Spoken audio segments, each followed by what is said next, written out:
안녕하세요, 구독자 여러분. 저는 30대 초반 여자 직장인입니다. 다른 분들 사연에 비하면 귀여운 수준일 것 같아 고민했지만 작은 저의 경험도 혹여 누군가에게 도움이 되지 않을까 하는 마음으로 용기 내어 제 이야기를 들려드릴까 합니다. 저는 지금 싱글의 삶을 누리고 있습니다. 하지만 원래 저의 계획대로라면 작년에 이미 유부녀가 되어 있었을 겁니다. 왜냐면 저는 파혼을 했거든요. 저는 사정상 결혼 날짜 잡아놓고 석 달 전에 예비신랑과 동거를 했는데요. 어찌 보면 그 석 달이 제가 파혼할 마음먹게 해준 결정적인 시간이 되었던 것 같습니다. 이혼보다는 파혼이라지만 상견례 다 하고 양가 부모님까지 다 아는 상황에서 결혼을 뒤집는다는 건 용기가 필요한 일이긴 합니다. 타혼한 건 둘 사이의 문제가 가장 크긴 했어요. 사실 저는 그 사람과 짧은 시간 같이 살면서 이미 결혼에 대한 환상은 깨진 상태였고요. 미리 말씀드리자면 저는 절대 동거를 권장하거나 미리 살아봐야 한다는 주장을 하고 싶은 생각은 없습니다.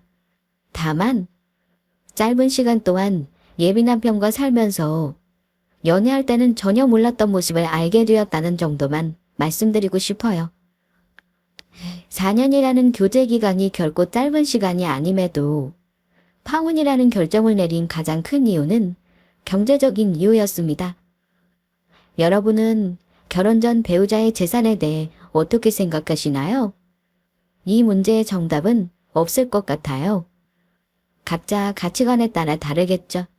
하지만 예비신랑과 각자의 재산을 대하는 사고방식이 너무 달랐던 점이 파혼하는데 가장 큰 이유가 되었습니다. 지금이야 1년을 훌쩍 넘어서 어느 정도 정리가 된 상태지만 그 당시 정식으로 파혼 통보하고 나서 예비시댁에서 저를 얼마나 못살게 굴었는지 모릅니다. 지금 생각하니까 만약 결혼했다면 어떤 식으로든 시댁에 시달리고 살았겠다 싶더라고요. 시어머니가 될 뻔했던 그분은 처음에 제가 파혼한다는 걸 받아들이지 못하셨습니다. 아마 빈말인 줄 아셨던 모양입니다. 남자친구 기선제압하려고 하는 말인 줄 알았는지 저에게 이런 소리를 하신 적도 있습니다. 네가 우리 아들보다 야무지고 부지런한 건 내가 잘 알아. 그러니 나도 너를 우리 며느리 삼는 걸로 허락한 거 아니겠니? 이쯤하고 둘이 화해하도록 해. 너 벌써 짐 싸서 나갔다고 우리 아들의 걱정이 이만저만이 아니더라. 어머니, 제가 싸워서 홧김에 파혼하자고 한 거 아니에요. 정식으로 얘기한 거고요. 저희 부모님도 이미 다 받아들이셨어요. 저한테 연락 그만하시고요. 결혼 안 하는 걸로 이미 결정한 거니까 간섭 안 하셨으면 좋겠어요. 오, 예. 너 지금 와서 이렇게 나오면 나중에 우리 아들 결혼한다고 다 연락한 거 어쩌라는 거야? 너 이렇게 무책임하네 언니. 암튼 어지간히 내가 어떻게든 우리 아들 정신교육 제대로 다시 시킬 테니까 니만 마음 풀어라. 어른이 이런 소리까지 하게 하는 거 아니다. 나도 참는데 한계가 있어. 요즘 시집에서 집타지 해주는 게 흔한 줄 알아? 둘이 잘 살라고 애써서 집 마련해준 부모 마음은 생각도 안 하고 사소하게 싸운 걸로 파혼이라니. 결혼하면 부부가 어차피 공동으로 관리하는 건데 너는 결혼 후에도 네 거 내 거 따지고 살 생각인 거니? 그 부분은 저랑 생각이 많이 다르신 것 같네요. 어머니 같으면 며느리 될 여자가 결혼 전부터 아들이 버는 돈이랑 재산 다 가져간다 그러면 그렇게 하라고 놔두시겠어요? 성물근성도 어느 정도껏이어야죠. 이미 끝난 얘기니까 다시는 전화하지 마시고 아들 단속 잘하세요. 타혼한 후에 저 놓치기 아까워서 저러시는 거 다 압니다. 오죽하면 자기 아들 버릇 고쳐놓겠다는 말까지 하셨겠어요? 하지만 생활 습관이나 나쁜 버릇은 노력으로 고치는 게 가능하다 해도 타고난 마음심보는 고치기 어렵다는 거 저는 잘 알기에 마지막까지 파홍결심을 흔들리지 않고 지켜냈습니다. 예비신랑이었던 그 사람은 저보다 3살이 많아요. 둘 다 같은 직장에서 만났고 연애 중간에 제가 조건 좋은 다른 회사로 이직했습니다. 남자친구는 원래 저보다 월급이 많았는데 이직하고 나서 제가 수입은 조금 더 많아졌고요. 둘이 버는 돈 합치면 월 800에서 900 사이 되는 걸로 알고 있었어요. 사실 연애할 때는 데이트 통장도 따로 만들어 쓰기도 했고 서로 버는 돈에 대해 크게 터치는 하지 않았습니다. 자기 버는 건 자기가 알아서 관리하겠거니 생각했어요. 그러다가 결혼 준비하면서 서로 버는 돈을 오픈했는데 그때 사실 좀 놀란 부분이 없지 않아 있었습니다. 왜냐면 남자친구가 생각보다 모은 돈이 없었거든요. 심지어 저 모르는 대출도 있었고요. 이유를 물어봤더니 주식과 코인을 하면서 벌 때도 있었는데 결과적으로는 손해를 봤다고 하더라고요. 그래서 그 당시 기준 마이너스 통장 2천만 원에 현금 가지고 있는 건 고작 1,500 정도라고 하더군요. 저는 현금으로 5천만 원 정도의 가용자금이 있는 상황이었고요. 솔직히 남자친구의 상황 듣고 짜증 안 났다면 거짓말입니다. 저는 20대 초반부터 안 해본 일 없이 항상 꾸준히 돈을 벌어왔어요. 부모님이 여유가 아주 많은 편이 아니었기 때문에 제 힘으로 오롯이 독립하려고 어린 나이부터 돈 모으는 거에 관심이 많았습니다. 다른 친구들 외모 한창 꾸밀 때 저는 투잡되면서 아파트 청약 어디에 넣을지 고민하고 살았고요. 그래서 저에게는 예전에 2억대 분양받아 놓은 아파트가 있어요. 물론 그 당시 부모님이 조금 도와주셨긴 해요. 현재 시세는 5억 중반 정도 합니다. 대출이 있었지만 2년 전에 다 갚고 온전히 제 집이에요. 그런데 이건 남자친구 만나기 전부터 가지고 있던 거였고 연애 중에는 굳이 말하지 않았어요. 그러다가 결혼 준비 중에 오픈했고요. 제 주변에서는 결혼 전에 비자금을 좀 가지고 있어야 한다느니 그런 거는 오픈하지 말라고 한다느니 했는데 그냥 쿨하게 모든 재산 다 공개했습니다. 결혼 준비하면서 신혼집을 어찌할지 의논할 때 말 나온 김에 얘기를 한 거죠. 뜬금없이 제가 먼저 얘기한 건 아니고요. 남자친구가 자기 부모님이 지분해 주시기로 했다며 먼저 말을 꺼낸 적이 있었어요. 돈은 없지만 자기가 지분 해오겠다면서요. 신혼집은 우리 부모님이 예전에 사놓은 빌라로 들어가서 사는 게 어때? 무리해서 대출받아 시작하면 아무래도 빚 갚느라 돈도 많이 못 모을 게 뻔해. 집이 좀 오래되긴 했지만 살짝 송보면 우리들이 살기에는 나쁘지 않을 거야. 지금은 어머니 명의로 되어 있긴 한데 나중에 나한테 물려주실 거야. 우리는 그래도 집 문제로 골치 아플 일 없어서 다행이다. 그치? 응. 그래, 그게 좋겠네. 사실 나도 내 명의로 집이 있긴 한데 이미 세입자가 들어가 있어서 신혼집으로 쓰긴 힘들겠다 생각하고 있었거든. 제 명의 집이 있다는 말에 남자친구가 엄청 놀라면서 되묻더라고요. 집? 지훈이로 집이 있었어? 언제부터? 언제 산 건데? 나한테 한 번도 그런 말 안 했잖아. 오빠 만나기 훨씬 전부터 가지고 있던 거야. 진작에 세놓고 있던 집이라 굳이 말 안 했어. 그걸 미리 말했어야 할 이유는 그저 없었지. 결혼 얘기 나온 김에 나도 천천히 기회 되면 얘기하려고 한 거야. 그래. 어찌됐든 나도 깜짝 놀랐다. 근데 지원이 너도 참 대단하다. 나보다 나이도 어린데 야무지게 집까지 다 해놓고 말이야. 근데 혹시 대출은 한 얼마나 껴있어? 대출 당연히 껴있지? 혹시 결혼하면 둘이 같이 갚아야 하는 게 걱정되는 건가 싶어 솔직히 말해줬습니다. 2년 전에 대출은 다 갚았어. 지금 8만 온전히 내 돈이야. 많이 오르지는 않았고 처음 분양가에 2배 정도 오른 것 같네. 2배? 와, 그럼 지금 한 얼마 정도 하는 거야? 지금 한 5억 중반가량 하는 것 같은데. 그랬더니 제 대답을 듣고 표정 관리를 못하는 거예요. 당연히 좋아하는 얼굴이었죠. 그러더니 이런 말을 하더라고요. 아, 나중에 팔고 다른 아파트로 갈아타면서 돈 불리면 되겠다. 그런데 저는 그 집을 팔 생각이 전혀 없었습니다. 제가 처음 마련한 집이기도 했고 지방이다 보니 집값이 그렇게 큰 폭으로 오르지도 않을 것 같기도 했고요. 벌써부터 파내만에 얘기하는 건 조금 선을 넘는 게 아닌가 싶어서 확실하게 말해뒀어요. 그 집은 내가 어릴 때부터 안 입고 안 먹고 놀고 싶은 거 참아가면서 말하는 거라 나한테 소중하고 각별해. 내 전 재산이기도 하고. 그래서 최대한 팔지 않고 가지고 있을 생각이야. 그랬더니 남자친구가 아쉽다는 듯 이러더라고요. 그래, 네 거니까 네 마음이지. 네가 알아서 해. 이렇게 대답하는데 표정이 좀 미묘하더라고요. 어쨌든 요즘 세상에 남자 쪽에서 꼭 집을 해올 필요는 없는 건데 예비시댁에서 미리 마련해 놓은 집으로 들어가 살게 해주신 건 저도 감사하는 마음이었습니다. 혼수든 예단이든 서로의 능력에 맞게 본수에 넘치지 않게 하면 된다는 생각이었고요. 더하지도 말고 덜하지도 말고 딱 우리 수준에 맞게 결혼 준비하고 싶다고 미리 제 생각을 말했는데 남자친구도 동의했었어요. 남자친구 나이도 그렇고 저도 그렇고 적은 나이는 아닌지라 결혼하기로 마음먹은 후부터 남자친구가 유독 결혼을 서두른다는 느낌이었습니다.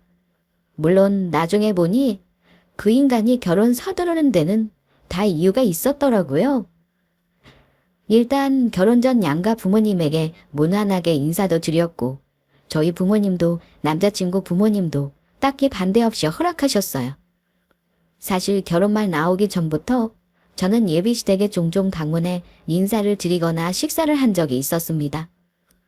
결혼 전에 예비시댁에 미리 가는 거 아니라고 하시는 분도 있는데 사실 저는 결혼 전에 꼭 시댁 가족들의 분위기나 가족들 간의 관계를 미리 보는 게 중요하다고 생각하는 사람입니다. 그래서 결혼 얘기 나오기 전부터 얼굴은 알고 지냈어요. 하지만 제 집 드나들듯 하며 며느리 역할까진 하진 않았고 그냥 때 되면 안부 묻고 선물 정도 챙기는 수준이었습니다. 물론 남자친구도 우리 부모님께 딱 그 정도를 했던 것 같아요. 양가 집안 형편도 비슷해 보였고 그때만 해도 별 문제 없이 결혼 준비하겠구나 싶었습니다. 하지만 본격적으로 결혼 준비하면서 특히 서로의 경제적인 부분을 알게 되면서 생각지 못했던 문제로 간혹 다투는 일이 있었어요. 가령 금전적인 문제가 중요하다 보니 월급을 어찌 쓰는지 서로 공유를 하게 되잖아요. 그런데 그 문제로 생각지 못하게 다툰 적이 한 번 있었습니다. 저는 사회생활 시작했을 때부터 월급에서 매달 50만 원씩 떼어 적금을 붓고 있었습니다. 그런데 그 적금은 저를 위한 게 아니라 저희 부모님을 위한 거였어요. 직장 다니면서부터 그렇게 해왔어요. 제가 대학교 다니면서 등록금 걱정 안 하고 졸업할 수 있었던 건 다 부모님 덕이기도 하고 사회생활하면서 일찌감치 돈에 관심을 가지고 집 일찍 마련한 것도 부모님 도움이 있어서라고 생각합니다. 등록금만 해도 몇 천만 원인데 제가 학생 때 돈 걱정 없이 졸업할 수 있게 해주신 건 아무리 부모지만 감사할 일이라고 생각하고요. 시간 지나 철돌고 나서 보니 부모님께 너무 죄송하기도 하고 저 때문에 힘드셨을 부모님이 너무 짠하더라고요. 그래서 돈 벌면서부터 늘 부모님 용돈 챙겨드리고 가끔 여행도 보내드리고 했어요. 매달 50만 원씩 적금 붓는 건 먼 훗날 부모님 노후자금에 보태시라고 제가 매달 해드리고 있는 겁니다. 적금은 해녀 부모님 노후자금 모자랄 때 대비이기도 했지만 그렇게 가끔씩 제가 효도가 하고 싶을 때 쓰기 위한 돈이었어요. 물론 결혼 후까지 적금을 부을 수 있을 거라고는 생각 안 했습니다. 결혼하면 남편과 상의해서 양가에 드리는 용돈은 각자 얼마씩 드릴지 맞출 생각이었고요. 부모님도 처음 한 번 외에는 제가 여행을 보내드린다 해도 무슨 사치냐며 손살을 치셨고 제가 용돈을 드려도 제 결혼자금으로 고스란히 모아두시고 안 쓰셔서 5년 동안 모인 적금은 상당한 액수였어요. 하지만 저는 부모님이 저 돌려주시려고 해도 그동안 부은 적금은 부모님 드리고 갈 생각이었고요. 그런데 남자친구가 이걸 문제 삼을지는 몰랐습니다. 제가 적금 붓는 거 알고 나서 꽤나 놀라더라고요. 설마 결혼해서도 매달 적금 볼 건 아니지?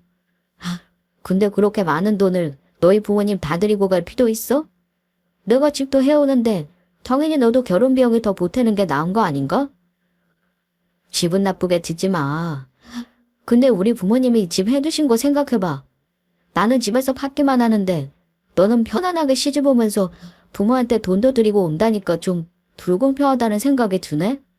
그런데 그 말 듣고 기분이 나쁘더라고요. 제가 결혼 전, 아니 남자친구 만나기 전부터 부모님을 위해 들어오던 적금을 어찌 쓰던 그건 그 사람이 상관할 바는 아니잖아요. 내가 번 돈으로 부모님 드리고 오겠다는데 불공평하다는 말이 왜 나와?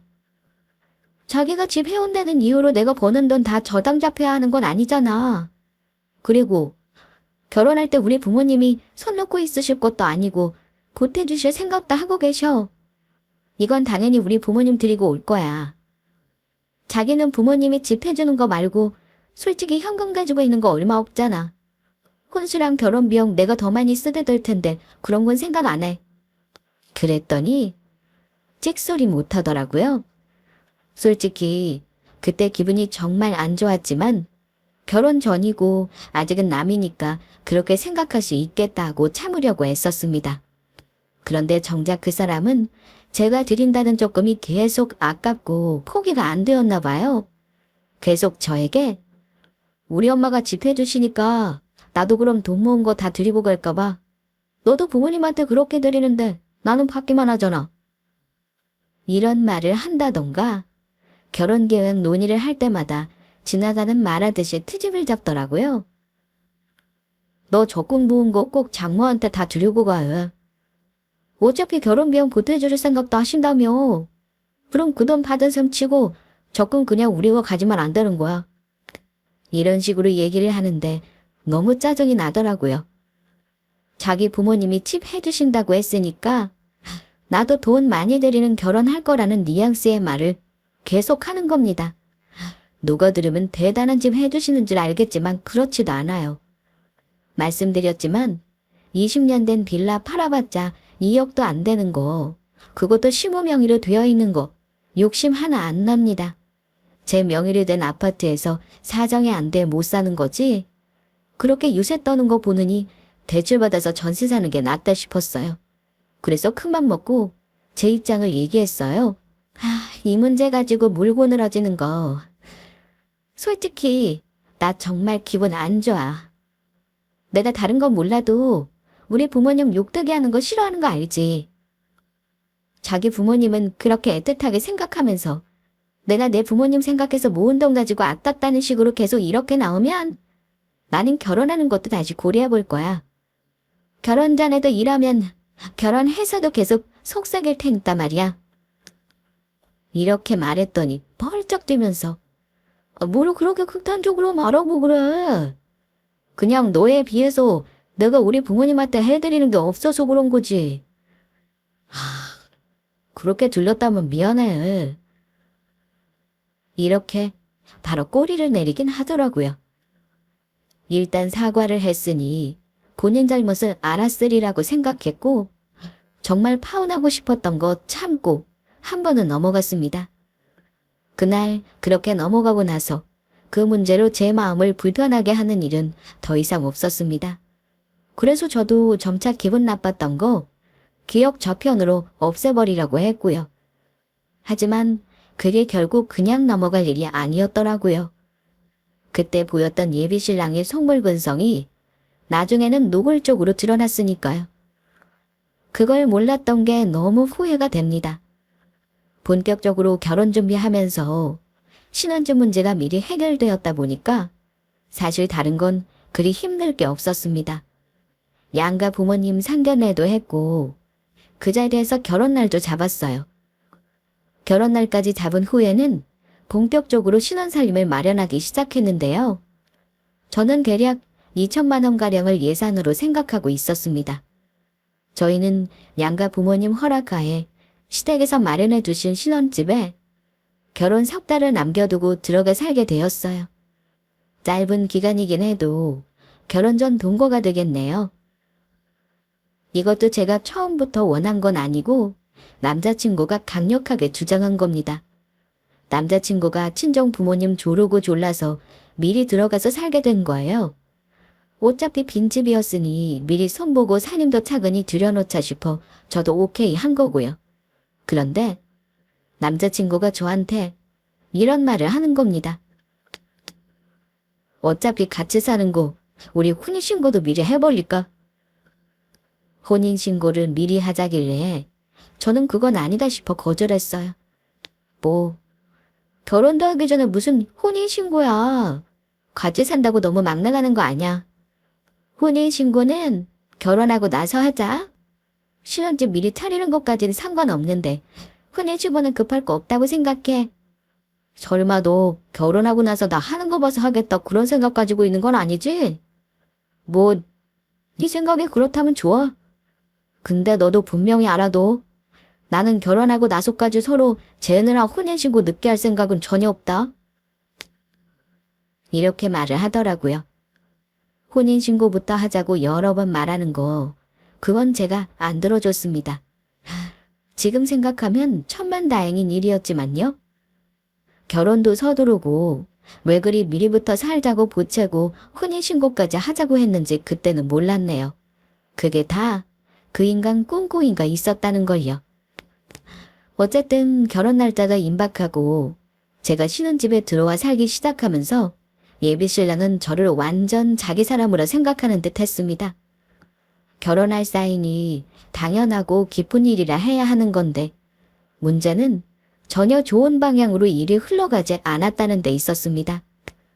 가족이 되었으면 더 가까워지고 좋은 면을 보게 되어야 하는 건데 이상하게 살림을 합친 시점부터 그 사람과 예비시댁이 저를 함부로 한다는 느낌을 받기 시작했어요. 정확히는 이제 빼도 박도 못하는 우리 식구이니 제가 가지고 있는 재산까지 마음대로 휘두르려고 했다는 게 맞겠네요.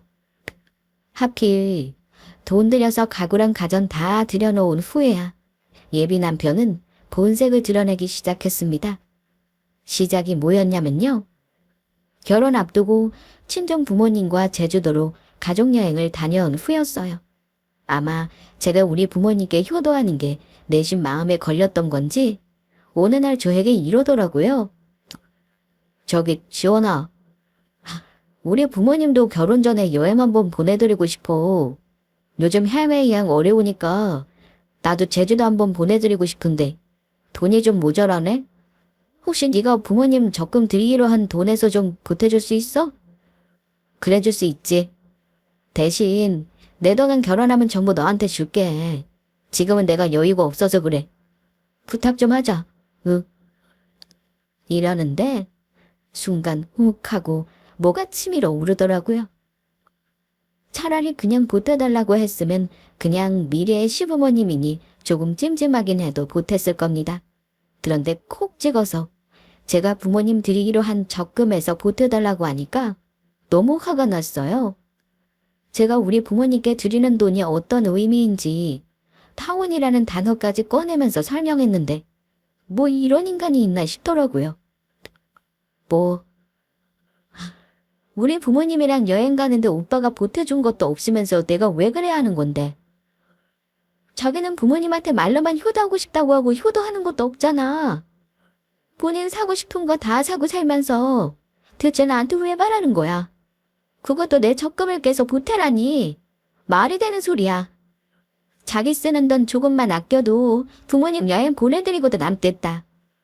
그랬더니 그 인간이 황당해 하더니만 한다는 말이 너네 부모님한테 쓰는 건 안 아깝고 우리 부모님한테 쓰는 건 아깝냐. 이렇게 본질을 흐리며 말을 하더군요. 그래서 자기는 그 애틋한 부모님한테 결혼도 안 한 예비 와이프 돈으로 효도하겠다는 거야. 나는 절대 못 해주겠으니까 차라리 이 결혼은 물러. 너는 툭하면 결혼 못 하겠다는 식으로 나 협박하더라. 내가 뭐 그런 소리 한다고 무서워할 줄 알아. 지금 식장 예약 다 하고 살림 다 사는데 뭘 어떻게 관두겠다는 건데. 내가 어렵게 부탁했으면 여의는 네가 들어줄 수도 있는 거 아니야. 결혼해서도 네 부모 내 부모 선 가르고 이렇게 맘생하면서 살 셈이냐고. 예비 남편도 저에게 굽히지 않고 소리를 지르더라고요. 자기가 더 서운하다면서요. 그날 결혼을 모르네 만회하며 엄청 싸웠습니다. 결론은 뭐 더 말할 것도 없이 제가 말싸움에서 완승했고요. 제가 파혼 얘기 꺼내자마자 그 사람이 꼬리 내리긴 했어요. 이미 살림도 다 샀겠다. 결혼 날짜 석 달도 안 남았을 시점이니 설마 제 입에서 파혼 소리가 나올까 싶었었나 봅니다. 그 사람은 저에게 믿자야 본전이라는 듯 던진 말일지는 몰라도 저는 이 결혼을 다시 생각해보는 계기가 되었습니다. 그제야 아차 싶은 게 신혼집 들어오기 전 제 적금 가지고 왈가왈부할 때 그때 이미 글렀었구나 싶은 거예요. 예비 남편은 저더러 보태기 싫으면 말라는 식으로 저를 치사한 예비 며느리로 취급하고 넘어갔지만 저는 그때부터 고민을 시작했던 것 같네요. 과연 이 결혼 할지 말지를 말입니다. 며칠간 모든 준비를 스톱하고 머리를 싸매고 결혼을 고민했습니다. 일단은 서로 머리를 식히고 대화를 해볼까 하고 마음을 먹은 저는 마음을 가라앉히면서 대화 타이밍을 찾고 있었습니다. 그 사람이 어떤 생각으로 저에게 그런 말을 한 건지 마지막으로 다시 한번 들어보고 결정해야겠다고 마음먹은 건 순전히 그 사람과 연애한 4년이라는 시간에 대한 의리 때문이었습니다. 하지만 의리 때문에 인생 중대사인 결혼을 할 수는 없는 노릇이잖아요. 몇 날 며칠 고민을 하고 있는데 예비 남편이 저에게 할 말이 있다고 하더라고요. 얼마 전 다툼은 그 사람에게는 전혀 고민거리가 아니었는지 저에게 한다는 말이 결혼 전에 꼭 짚고 넘어가야 하는 문제가 있다고 하는 겁니다. 뭔 소리를 하려는지 일단 얘기를 들어보자 싶었는데요. 그날 저는 예비 남편은 저와는 전혀 다른 고민을 이제껏 하고 있다는 것을 알았습니다. 저에게 아주 기가 막힌 말을 하더라고요. 지원아, 오늘 어머니가 나 부르셔서 다녀왔거든. 너랑 갈까 말까 했는데 네가 며칠 화나서 말도 안 하길래 그냥 나 혼자 다녀왔어. 어머니가 우리 집 말이야. 결혼 전에 나한테 명의를 넘겨주시겠더래? 갑자기 시어머니가 해주신 집 명의를 넘겨받기를 했다는 말을 하더라고요. 그래? 그럼 당신한테는 잘 된 거네. 어차피 그 집은 자기 주려고 어머니가 해놓으신 거라며? 결혼 전이든 후든 명의 넘겨받는 게 뭐 큰 의미가 있어? 왜 의미가 없어? 내 말 들어봐. 내가 오늘 엄마랑 무슨 얘기하고 왔는 줄 알아? 우리 집 말이야. 너하고 공동명의로 하겠다고 말씀드리고 왔어. 어머니가 사실 나중에 해도 늦지 않다고 말리셨는데 내가 결혼하면 부부 공동재산으로 관리하겠다고 강력하게 말씀드렸다 이거야. 나는 네 거 내 거 따지고 성 가르는 거 싫어. 결혼해도 당연히 우리 두 사람 재산으로 관리하는 게 맞다고 생각해서 그렇게 결정한 거야. 어때? 기분 좋지? 신혼집을 공동명의로 하겠다며 어머니에게 허락을 받고 왔다고 하는데 솔직히 저에게 좋을 건 하나도 없었습니다. 저는 결혼을 할까 말까 고민하고 있는 와중이었고 그딴 2억짜리 빌라 공동명의로 한다고 해서 뭔 이득을 보겠나 싶었어요. 제가 집이 없는 것도 아니었고 괜히 재산세나 더 내는 거죠. 그래서 굳이 공동명의까지는 할 필요 없다고 얘기했어요. 글쎄, 이 집은 그냥 자기 이름으로 하면 해도 될 것 같아. 나는 내 집도 있고 이 집 공동명의로 해봤자 나는 재산세나 더 내지 좋을 게 뭐 있어. 게다가 아직 결혼 전이잖아. 뭘 그리 고민을 해. 이래도 내 마음 모르겠어? 나는 계산적인 사람이 아니라는 거 너한테 믿게 해주고 싶어서 큰 결정한 건데 왜 그리 시큰둥해. 결혼하면 네 거 내 거, 네 부모 내 부모 이러면서 갈라치기 하지 말자는 거야. 그래서 말인데 내가 너한테 할 말이 하나 더 있긴 해. 오해하지 말고 들어줘. 그러더니 한 가지 더 할 말이 있다고 하는 겁니다.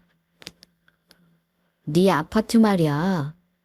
그것도 우리 공동명의로 결혼 전에 바꾸는 건 어떨까? 내가 우리 어머니 설득해서 이제 공동명의 하는 걸로 성의를 보였으니까 너도 내 뜻을 잘 이해해 줄 거라고 믿어. 아까도 말했지만 결혼하면 우리가 버는 돈이랑 재산은 공동으로 관리하는 게 맞아. 그래서 지원이 네 아파트도 공동명의로 바꿔서 재산세도 같이 내고 앞으로 사고 파는 것도 누구 혼자 마음대로 못하게 하고 싶어. 어때? 내 생각이. 와, 그 순간 꼭지가 돈다는 게 뭔지 실감했습니다. 정리하면 그 인간은 꼴랑 2억짜리 빌라를 저와 명의를 공동으로 하고 5억이 넘는 제 소유 아파트도 공동 명의로 하겠다는 거였어요. 결과적으로 그게 누구에게 더 이득이겠어요? 말로는 계산적이지 않는 사람이라며 큰소리치지만 사실 우리 둘 중에 더 계산적인 사람은 제가 아니라 그 사람이었습니다. 아, 정말 기가 막힌다. 그거 기훈 씨 머리에서 나온 생각 맞아. 설마 2억도 안 되는 빌라라 5억 넘는 내 아파트랑 동급이라고 생각하는 거야. 진짜 알겠네. 그동안 내 아파트 공동명의로 돌릴 속셈으로 결혼 서두르고 혼인신고 빨리 하자고 한 거구나.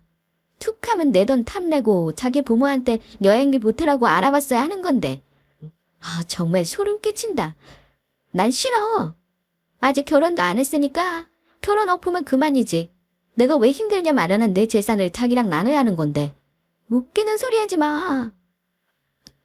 저는 강력하게 거부 의사를 표현했습니다. 하지만 제가 싫다고 하니 그 순간 그 인간이 낯빛을 완전히 바꾸더니 이러더라고요.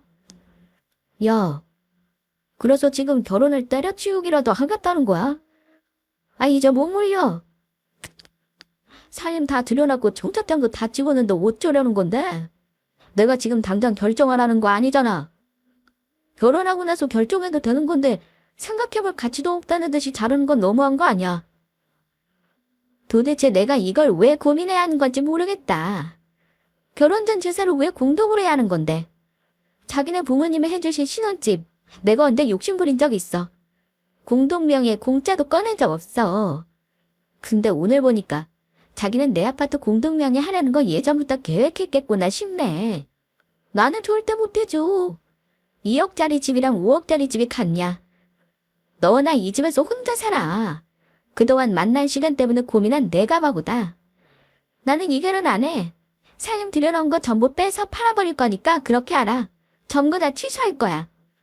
저는 고래고래 악다구니를 쓰며 그 인간에게 화를 퍼부었습니다.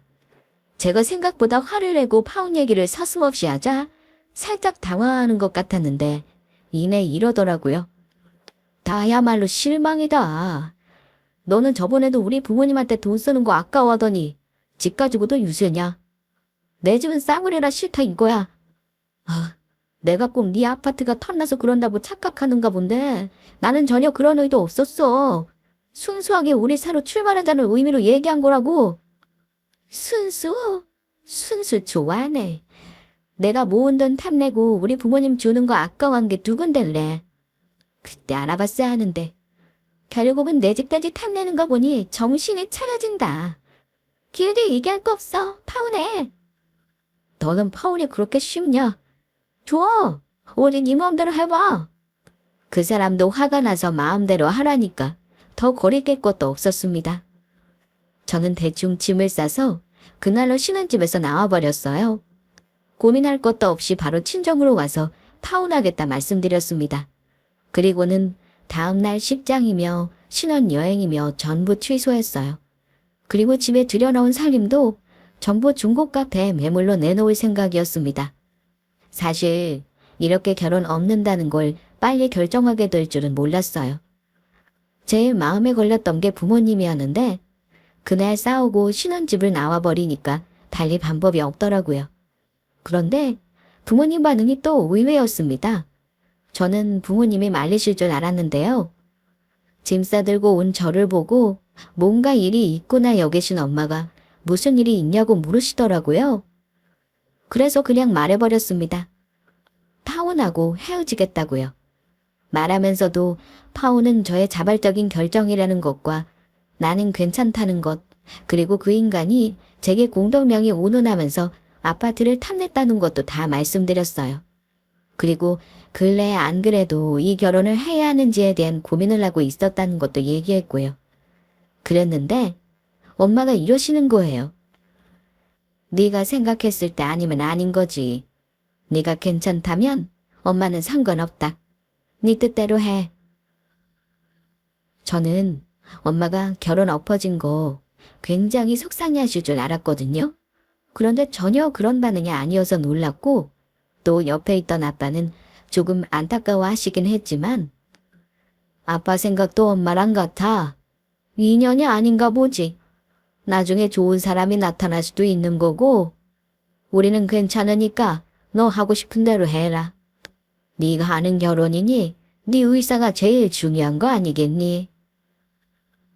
이렇게 두 분이 다 쿨하게 말씀하셨습니다. 자세한 이유도 제가 말씀드린 것 외엔 묻지도 않으셨어요. 가족들의 반응이 제가 예상했던 것과는 다른 것 보고 그 사람과는 정말 인연이 아니었나 보다 그런 생각이 들기도 하더라고요. 4년을 만난 인연이었지만 안 풀리려니 또 이렇게 빨리 정리되기도 하는구나 싶었습니다. 아무리 발버둥 쳐도 결혼할 사람들은 하고 안 될 사람들은 안 된다는 운명론적인 말을 안 믿었는데 그게 영 허황된 말은 아닌가 봅니다. 그렇게 가족의 지지 속에서 그 사람 집에 정식으로 파혼을 통보했습니다. 그런데 과연 그 사람이 파혼을 수순히 받아들였을까요? 당연한 얘기지만 절대 순순히 파혼하자는 말 받아들이지 않았습니다.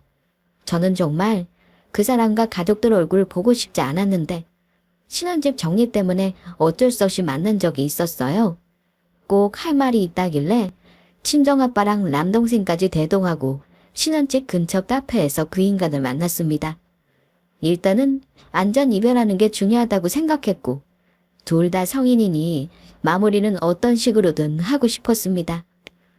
그냥 4년 만난 그 사람에 대한 마지막 예의라고 생각했어요. 잠시 아빠와 동생이 자리를 피해줬는데 둘 다 한참 말없이 뻘쭘하게 있다가 갑자기 이러더라고요. 지원이 너 정말 나랑 끝날 생각인 거야? 끝까지 안 굽히고 정말 나랑 헤어지겠다 이거지? 이게 무슨 자다가 봉창도 들이는 소린가 싶어서 쳐다보니 황당하게도 그 인간 얼굴이 화가 난 것 같더라고요. 설마 지금 나한테 화내는 거야? 우리 파혼하는 이유는 이미 말했을 텐데 그런 말도 안 되는 요구를 내가 오케이 할 것 같았어. 나를 얼마나 만만히 호구로 봤으면 그래. 그러자 그 사람이 갑자기 억울하다는 듯 말을 다다다 쏟아붓더라고요. 너 정말 매정하다. 우리 4년 동안 만난 게 너한테는 아무것도 아니었어? 그게 그렇게 단박에 정리되니 네가 한 번쯤은 숙이고 들어올 수도 있는 거잖아. 이렇게 한 번에 다 정리하는 거 보면 너야말로 계속 나랑 결혼 안 할 핑계만 찾고 있었던 거 아니야. 각각 공동명의 안 하겠다 하면 그만인 거잖아. 나는 네가 우리 부모님도 네 부모님 챙기는 것처럼 해주길 바랬고 서로 네 거 내 거 안 따지다 보면 더 가족으로 가까워질 것 같아서 해본 말이었어. 근데 그게 파혼까지 할 일이냐? 근데 저는 화가 나는 게 아니라 황당해서 넋이 나가더라고요. 몇 번 끼어들어 말해보려고 했는데 듣지도 않고 자기 말만 해서 그냥 포기하고 듣기만 했습니다. 그러다가 나중엔 제 풀에 억울한지 막 닷돈 같은 눈물을 뚝뚝 흘리면서 울더군요. 그거 보는데 어찌나 한심하고 어이없는지 그냥 딱 한마디 하고 일어섰습니다. 정말 가지가지 한다. 모든 본인 입장에서 생각하는 이기적인 인간일 줄은 몰랐네. 어쩜 속물 같은 거지근성을 그렇게 포장을 해. 앞으로 아는 척하지 마. 위약금은 정확히 반반으로 청구할 테니까 그런 줄 알아라. 세상에 어떤 사람이 결혼 전 재산을 배우자한테 고민 없이 뚝 떼어준대. 나는 그럴 생각 없으니까 다른 여자 찾아봐. 그러고 나가는데 그놈은 그냥 입을 벌리고 쳐다보고 있더라고요. 그래서 그 면상에 썩서 한번 날려주고 그래도 마지막까지 깔끔하게 헤어지자 싶어서 제 커피값은 제가 계산하고 나왔어요. 그냥 마지막 한 톨 남은 미련까지 다 깨끗하게 털어내도록 해줬으니 고맙다는 생각까지 들더라고요. 대체 4년 동안 저는 그 인간을 뭐를 본 걸까요? 다시 보고 싶지 않은 추운 꼴을 봤는데도 스스로도 참 사람 보는 눈도 없었구나 생각하는데도 기분은 이상하게 시원하고 후련했습니다. 아마 분명 이혼으로 끝났을 결혼을 피한 탓이겠죠? 그 후 파혼한 거 수습하는 도중에 그 집 엄마한테도 연락이 왔어요. 당신 아들이 파혼한 거 못 받아들이시더라고요. 제가 자기 아들 길들이려는 줄 알고 어지간히 하라는 말도 했고요. 그래서 속물 같은 아들 속내 알게 돼서 결혼 안 하는 거라고 확실히 못 박아줬습니다. 솔직히 전 남친은 말로는 자기 부모님 엄청 생각하는 척 챙겨달라고 하면서도 정작 본인은 부모 챙기는 사람이 절대 아니었어요. 본인 옷, 본인 차 이런 거는 돈 안 아끼면서 자기 부모한테 뭐 하나 베푸는 거 못 봤습니다. 그 사람 부모님이 우리 신혼집 2억짜리 빌라 해주신다고 해도 그리 여유 많은 집도 아니었어요. 자기는 아들로서 자기 부모 챙기지도 않으면서 제가 부모님 챙기려고 하는 거 아까워하고 제 아파트까지 넘보려던 게 제일 괘씸했습니다. 정말 못된 사람이다 싶어서 파혼한 거 잘했다고 생각해요. 4년 사귀었지만 후회는 없네요. 파혼하고 나서 미련은 신기해리만큼 별로 없는데 그냥 씁쓸하긴 했습니다. 마지막에 꼭 그랬어야 했는지 싶어서요. 깨지더라도 좀 깨끗하게 적어도 4년 기억 더럽히지 않고 끝냈으면 싶었는데 서로 추한 꼴을 봤다 싶기도 했습니다. 아마 세상에는 아름다운 사랑은 있어도 아름다운 이별은 없다는 말이 맞는 것 같네요. 어쨌든 한동안은 홀가분한 솔로로 지내려고요. 데이트도 안 하고 시간이 남아도니까 이제는 제가 하고 싶은 취미생활이나 찾아보려 합니다.